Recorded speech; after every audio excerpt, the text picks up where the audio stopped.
Hi, and welcome everyone to the show. You are listening to the Cyber Riddler, a podcast that talks about offensive and defensive side of the cyber world. I'm your host, Ahmed Al So far, we've talked about many techniques in the offensive side, things that could be used for good and bad. But we didn't talk about the malware themselves and how malware authors are trying to obfuscate code and equip their malware with latest exploits and vulnerabilities, and how they want to make the life of a malware analyst so hard by obfuscating code and adding some things to it to throw them off and make them just go to the rabbit holes. So today we have a guest. I truly love his content. He has a YouTube channel called Malware Analysis for Hedgehogs. He's one of the people that I truly love his content because it's the thing is he has very good sequence to his episode, and at the same time he's he's following the trends, so you can find everything trendy in there. And I can't wait to meet him and have this episode with him. So very warm welcome, Karsten. I want to welcome you to the show. So welcome. Thank you very much. It's feel honored to be here. Thank you. And you have a really great channel. Things like I saw video with a very great quality. Things that we see it in a commercial side, and you just publish very great with high quality content on YouTube. So thank you for that. You're welcome. So can you please give us a brief about yourself? Yeah. Um, yeah, my name is Karsten. Yeah, I have been interested in computers for a very long time, but I was actually not starting out as a computer scientist right away. So I started as a kindergarten teacher, which comes off as a surprise for many people because it's so far away from what I'm doing now. But the reason is simply that I thought I wasn't able to do any of that because my parents told me, "Hey, that's so difficult. You're not capable. That's no, that's not for you." So it took me quite some courage to change my career path. So, and when I did that, I was like the happiest person at the time alive. So I changed it, and I finally got admitted for studying computer science. Like this was one of my best days ever. And yeah, and the studies went very, very well. And like at the end of like I think the last year when I studied for my master thesis, I got interested in those forums that help out with malware infections. So forums like Bleeping Computer, What the Tech. So you can go there if you have an infection on your system. Can go there. They will help you disinfecting the system. So I wanted to do that too, and I basically applied for getting like a training to do that. So they gave me the training, and I think it took a year to complete it. So it's relatively intense for just a just it's not just a training, but yeah, it's a lot more than many people probably expect. And then I wanted to do more of that. So when it came to choosing my master thesis, I wanted to analyze malware, and I wrote my master thesis about portable executable files. So I wrote a library that analyzes those files, and then in my master thesis, I tried to find anomalies in files and try to distinguish between malware and clean files using anomalies in file formats. So a lot of my work built up on Ange Albertini's work. So if you know him, I don't know him, but he's the guy like creating weird files and file format graphics. So maybe you've probably seen some of his work already. Maybe I saw maybe a lot of his work, but I have to refresh my memory that. Yeah, like some people may know the project name more. It's Kokami, so that's the name of his project. Um, yeah, and then after my master thesis, I applied for a job as a web analyst, and in Germany there isn't like a lot of companies to choose from with this niche job. So I had like, I could choose to go to Avira and I could choose to go to GData. And yeah, I ended up at GData Cyber Defense. They are a German antivirus company and not that well known, but yeah, I'm very happy there and I'm still there. So since 2015, so it's been like 8 years now. You're doing analysis, analysis. Yeah, mostly until November last year, I was a malware analyst and I wrote detection signatures mostly. So sometimes I also wrote blog articles, but most of my work was writing detection signatures and like determining if a file is malicious or not. So, and last year, November, I actually got my own team. So we now work on improving the technologies because GData is now moving into the EDR market, MEDR market. So that's why my role changed. So, but impressive resume, man. Because Thanks. you are doing your job in there and you are doing your YouTube videos. I must admit, like you have your YouTube videos. It has a very good quality. I know that maybe because I'm a content creator myself, and I know the amount of edits and amount of shoots you take. So producing these high quality videos is very great, and even sometimes I can see you like giving new techniques, giving a sequence to your episodes, which is something you rarely see in malware analysis videos, because you can see most of them are just giving you a sample and then just go in things they know, techniques they know, and then they just analyze it with that. But you give a concept and then you give a briefing, you give a sequence. So it's like you are taking hands while you just making your videos. So your audience will just know where to go next, which is great. So thank you for that. So let's start simple here. What is reverse engineering for our listeners who are not familiarized with the concept itself? So what is reverse engineering? Yeah, reverse engineering in general just means that you deconstruct a product, machine, or software. But when we are talking about malware analysis, it's about deconstructing a software that you get, usually with the purpose of finding a verdict. So what's a verdict? Verdict is, you say it's malicious, it's clean, it's grayware, it's junk, it's or riskware or adware. So these are like potential verdicts a file can have. So there's more than just clean and malware. And the other purpose is that when you analyze, when you actually know it's malware, that you find out a way to detect it, and that you determine how difficult or how harmful it is to the system and in which ways, and how can you find indicators of compromise. And so reverse engineering is only just doing without doing the detection part. You're just trying to open a malware and try to understand what the malware is doing, basically. Yes, exactly. But so far, for example, now let's go deep. If I have a malware today and I want to analyze it, usually this malware will not run as a normal application. It will start by having like encrypted code, or try to hide the main payload or the original payload by doing some encrypted code or some packers. So, or there's sometimes they call it packed malware. So what are packers and how they complicate the life of a malware analyst?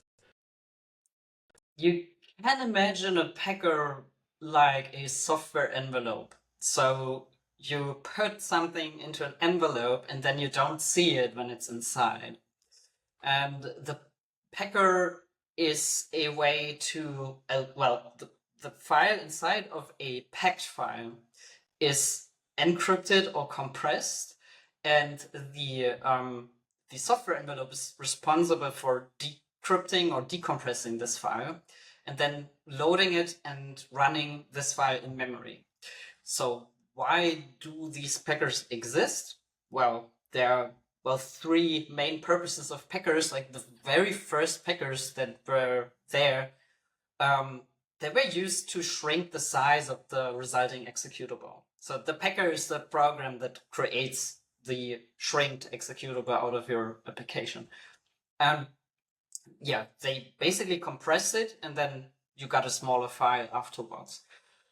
Nowadays, malware authors will use packers, or threat actors, they will use packers to evade antivirus pattern signatures.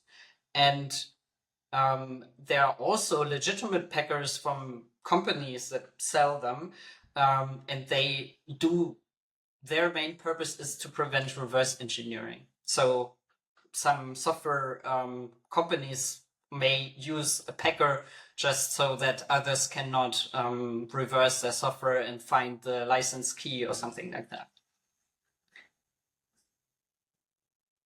So, what are the strategy if I like, for example, if there is a malware, what are the strategy to identify these packed files? So, because I can see some applications that you can just drag and drop the malware into, and then it will just tell you what kind of packing this malware is using.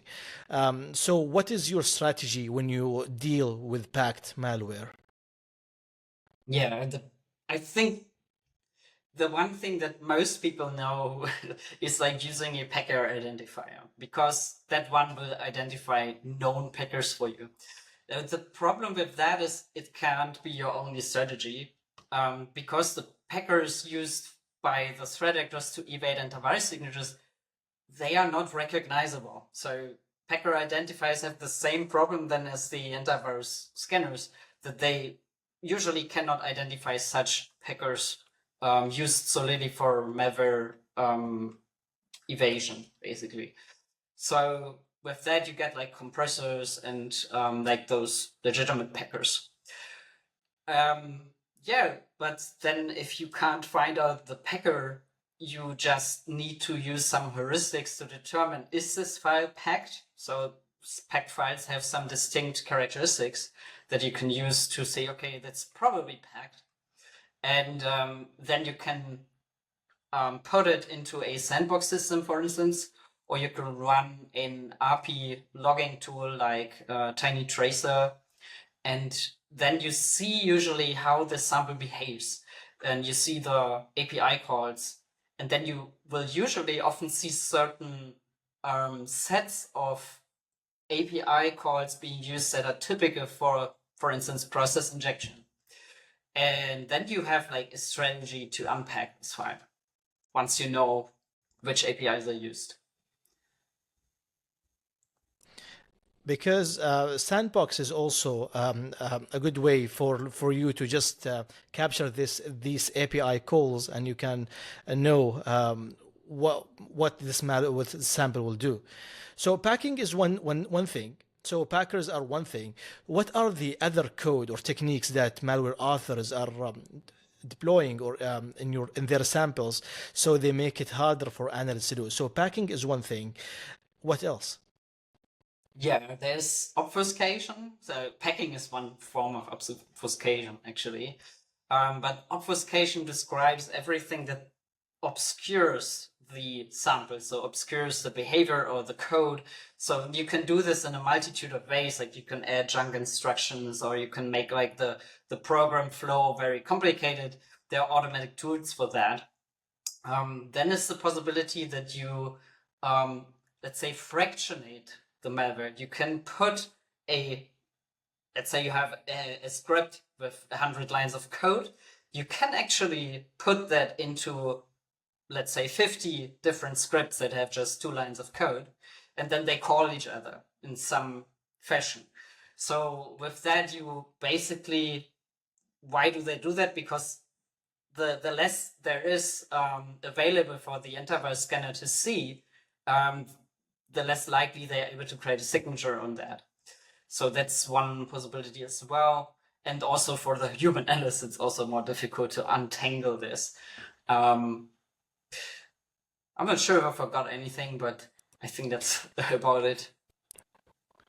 Some samples, I saw some samples put like anti-emulation things to their samples.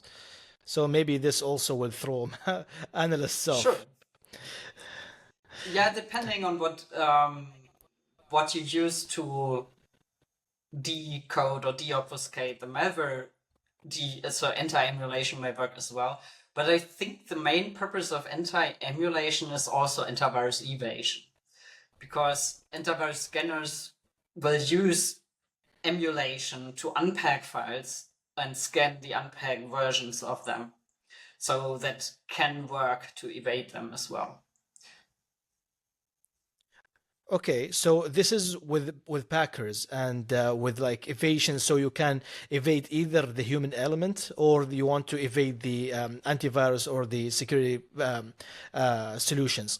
But what about the way for malware to get like dropped into your system? Before the packing, the malware itself have to be like deployed on your machine. That's why when they just use droppers.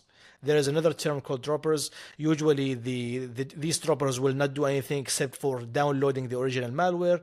This is the simple form for the dropper, and then run the original sample. So the dropper will basically just download it from the internet or any like URL and then run it. So can you tell us more about these droppers? Is it like that simple, or is it more complex than that, or complicated than that? The droppers only, or just other infection ways as well? Or maybe. Okay, so it's just a way for people to just for hackers to just drop malwares into your system. I thought maybe Sure. they just put like, because I thought it's more complicated or complex than that or complicated than that. But like when you run an application, because this will be the parent process, and then the malware will be either the child, or it will be just running from some other place. So with that, when the dropper will be caught, maybe the call or the request will be also blocked as well. Did you see a sample like this, or in your job? As, well, the dropper does not only have the purpose of dropping the file, but it also has the purpose of preparing the system for this malware to persist, for instance. The advantage of using droppers for the threat actors is that you can keep them very, very small. So, and you often they use script languages that you can easily change, so that you don't have to recompile, where you can apply some tools that will vastly change how the code looks like. That is an advantage why they're used, but also to transport the file. So, but there's not only droppers though, but there has been like a shift in infection vectors over time. So before I started becoming malware analyst, like what was very prevalent were viruses and worms. So files that spread on their own, and that subsided. So there's like less of that by now. And instead you have more things like I think when I started, drive-by downloads were very common.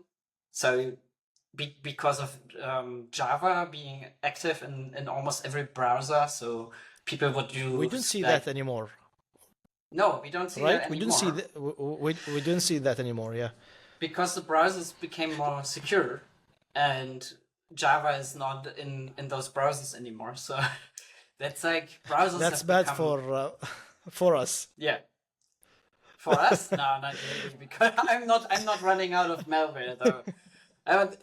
It's like whenever you fix something, it's like another thing pops up. So it's like a whack-a-mole game. You can't really outrun it. It's yeah. Yeah, the grass is always greener on the other side. So when you are like in an engagement, in a red teaming engagement or adversary simulation, you wish that technique will work. And you Yeah. just finger cross that all of these techniques that you saw in the wild, you see in the wild, it works. But when you are on the other side and the defending side, you wish that this technique will not work and everything is updated. So it's a cat and mouse game. That's why I say when I say it's bad for us in terms that when you do a simulation, it will be very bad. You want that to be Uh, to be running. You mean with us, you mean the pen testers and red teamers. Pen tester, exactly, yeah. So Yeah. with that, you wish that a technique will work immediately. So Yeah. since we've talked about like the engagements and we've talked about droppers and packers and how packed malware works, so what are the misconception about antivirus products? Let me think shortly about that. I think the most of the misconceptions regarding antivirus Mostly in products are. memory. In Hmm? memory, like files in memory, scanning files in memory. That's one thing. Yeah, I think one of the biggest misconceptions about antivirus products is that they only use pattern signatures to detect files. So, firstly, what are pattern signatures? It's when you have a byte sequence and you say, if I find this byte sequence in a file, then this is a malware XYZ. So, you give a name to the malware. Now, this is still in use and has been used for a long time, but it's not the only thing that antivirus products do. That would be very bad for security, actually. So, what antivirus products do additionally to that, for instance, is they look at the behavior, they use heuristics, they use artificial intelligence that distinguishes files based on their characteristics and anomalies. um, they can use all kinds of data actually that they have available to determine if a file is malicious, even the file path or how often has the file been seen. Is this a file that is generally available on public download pages from known vendors? So you can use everything that's at your disposal as long as you can program it and as long as it's the performance doesn't go down if you do it. So So, what are like the biggest challenges for detecting a malware? Uh, why I'm saying that because sometimes if there is a malware, or if, for example, if you are in SOC or a SOC analyst found an application that is running, and then it will tell him that so the analyst will take a judgment call that maybe this is a false positive. It's see that he's seeing that this malware is doing something unusual, but he cannot like determine if this is a bad or malicious act or not, and maybe this is like a benign application, and he can just take the decision that maybe this is a false positive. So what are the biggest challenge for challenges for detecting malware? Because the yeah, antivirus thing. So just a follow up question for that. yeah, you actually already got it. I mean, the biggest challenge is the false positives. It's not detecting the malware because I could like write a detection signature that detects everything. Then I have 100% detection rate. Like that would be great. No. Actually, the biggest challenge is the false positives. Why? Because an antivirus product sees way more clean files than it will ever see malware files. If you have in a standard system, what is on that system? It's mostly just clean files. So in this rare event that a malware happens, then you have to detect it. But everything else you have to ignore. And a lot of those clean files, they look exactly like malware because in very unexpected ways. So let's imagine you get an idea. I want to create a very generic anti-ransomware module. So then you do something like, okay, if a program modifies a lot of files in a short time frame and changes the file extension, and the file modifications increase the entropy of the file, which is an indicator for compression or encryption, then I will say it's a ransomware and I will stop this program from working and detect this as malware. What you actually detect with this heuristic is backup software. So that is like the problem that we have in general is like you think you have a very good idea for a detection heuristic, and then you detect a lot of false positives with that, and it's usually a lot because one, even if it's just one software, it exists a lot of times on different machines. So especially with an antivirus product, that you can't do that. So and whitelisting is limited to, you actually want to avoid whitelisting because it opens the door for every malware to use it and evade the antivirus product. So you usually don't want to do that. But the problem is, I worked in a SOC before, and I can see the life of a SOC analyst that see a malware, see an application. I'm not seeing I'm not saying a malware. I'm just saying an application, and then he doesn't know that if this is a benign or a malicious application or not, because he cannot just say that this application is, for example, requesting a URL or just deleting some files or deleting some things. So sometimes this could be legitimate, but the way this application got developed, it's so bad. It doesn't fall it doesn't fall under the best practices of the development life cycle, and then that's where the EDR or the security solutions will just flag this as malicious, and therefore you have to just look at it. And sometimes they will say no, it's not. Sometimes yes, but so the EDR itself will flag it as malicious, even though it's not, but because of the bad behavior or the weird behavior, let's say. So that's why false positive is one of the biggest challenges that I don't think it will be gone soon because of the way of how people react and how technology perceive these kind of actions. So since you do a lot of reverse engineering and analysis, what is your what are your methodology of detecting these tools? How you start? Like I give you a sample now, and so how do you start? What is your methodology of start doing this analysis? Yeah, I would always start with getting an overview of the file first. So like check the extract the strings, look at the file with the hex editor, scroll through if it's not too big, use some metadata viewers. If it's a portable executable file, use a portable executable viewer, and do some general research. Look it up on VirusTotal. Is there any comment on that file? It may spare you a lot of time if you see. Sometimes you see comments like, "Oh, here's an article describing this malware." So, yeah, great. Now, so you should definitely do the easy things first and the overview things first, and only then you dive into the details. One of the things that a lot of beginners do as a mistake is they have the file, they say, okay, it's probably .NET, let's immediately open it in the nspy, and then they see it looks like a game, it's probably clean.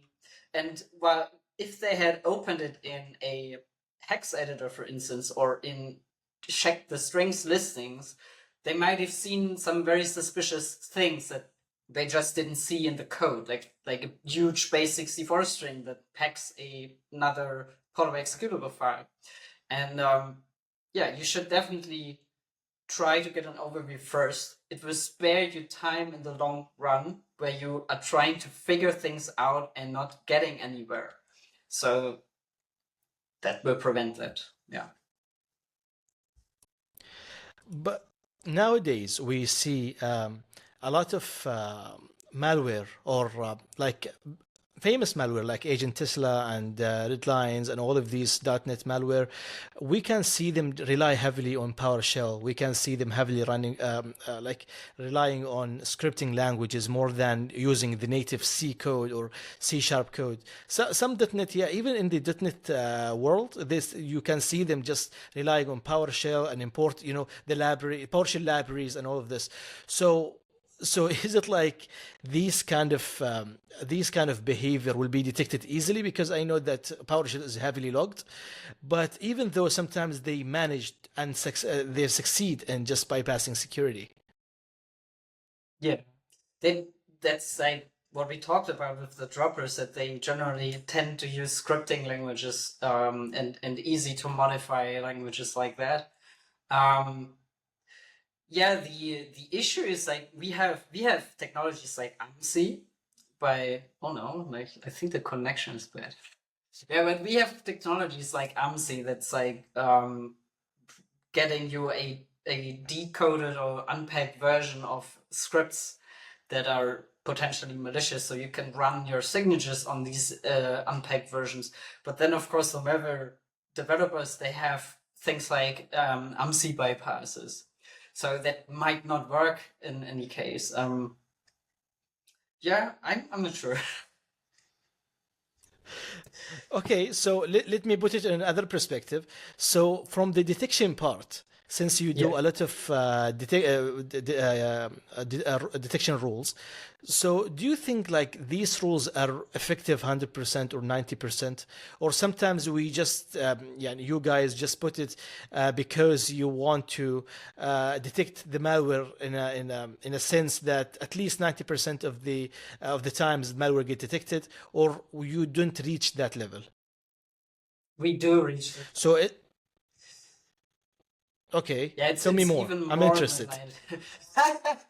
Okay. No, I mean, maybe not with the scripts. I mean, you don't have to detect every part of the infection chain. You just have to detect one part of the infection chain. That's the good thing about that. So if you have like several layers, like a dropper, then executing PowerShell script, unpacking a malware, then putting this malware into the registry, and then adding persistence. You just have to detect one part of that. It's enough. So you can choose, or you can put detection signatures on all parts, and then if something changes, you will very likely get at least one of these parts of the infection chain. That's a good thing. Because yeah, because the detection world is amazing because you when you write a detection rule, you can see that these malware, you can just understand where they start, where they end, and what are the behavior that they are relying on. So when you write these things and it actually works, it will just give you you know the happy, you know the great feeling that you get when you get these detection rules either in a sim or in a YAR rule or whatever. So if you want to give advice, if you want to give an advice to someone who want to just start doing the reverse engineering, or he want to start with malware analysis, what advice would it be? I think my biggest advice is like what when I started out, I was like feeling very overwhelmed, and like the feeling was like I don't know shit. It's like so overwhelming. I can't do anything. I don't understand anything. It's so hard. And but the thing is, this feeling that you get stuck on something and that you cannot go forward, that's still there. It's not changing when you're more experienced, because like sometimes, I mean, it's a little bit better, but like for almost every sample you have at some point a point in time where you're just stuck and you're like, what am I gonna do? Like, and then my biggest advice is take breaks and don't get used to this. It's normal. It's normal even for experienced people. It's a frustrating job, but it's also very, very rewarding once you crack it. So the feeling that you have once you actually got it to deobfuscate or unpack and like got the final stage, it's very, very rewarding. I want to add one thing also. So get your basics right. I always say that to anyone I know. So, for example, if you are if you are learning how to do reverse engineering on .NET malware, you better have your basics right. So you have to understand the language, understand the concepts before just jumping into to using tools, because malware analysis tools are out there and most of them are open source. Some of them are commercial, but having these tools are easy, but trying to understanding the results coming out of it, it's something else. So if you don't understand C sharp, or you don't understand C, in a good way, that you just know how to, like, you write your hello word, but you don't understand the more complex scenarios, you will be stuck for days and weeks, and you will not go anywhere because you don't understand why these authors or the malware authors put this into this place, because you don't understand the concept or the context that this come from. So that's, I always say, get your basics right. So, Karsten, any like final thoughts you have? I know that you have very great channel that I will refer to it in the comment section below. I know that you've covered so many topics, so I encourage anyone want to learn malware analysis to go to your channel. That's it's a malware analysis for hedgehogs, so that's the name of the channel. So I want a final words from you, Karsten. Yeah, about what you just said, it's exactly the reason, or one of the reasons I created those videos, because was that I felt there's like a lot of just recipes. Like when you see, like, read some guides, tutorials, a lot of the stuff back then was just, oh, this is how I did it. Go with that. And but never explaining why, or like the background, or why was it done this way, or how did they arrive at this this code, for instance. So that was one of the reasons I did my channel. I just wanted to change that, and I wanted to explain the why, and explain it in a way that is very, hopefully, well understood. So yeah. Because your videos have very good sequence, that's why people think that it's easy to perform these tasks. So, with that, I want to thank you, Karsten, for being in the show. Thank you guys for sticking till the end of the episode. And if you have anything, or if you have any question, please reach out to me or reach out to Karsten.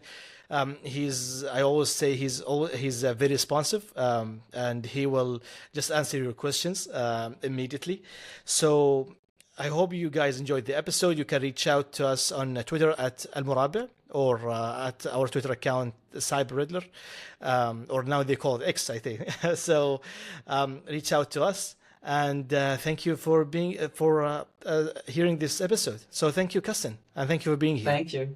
Thank you, Ahmed.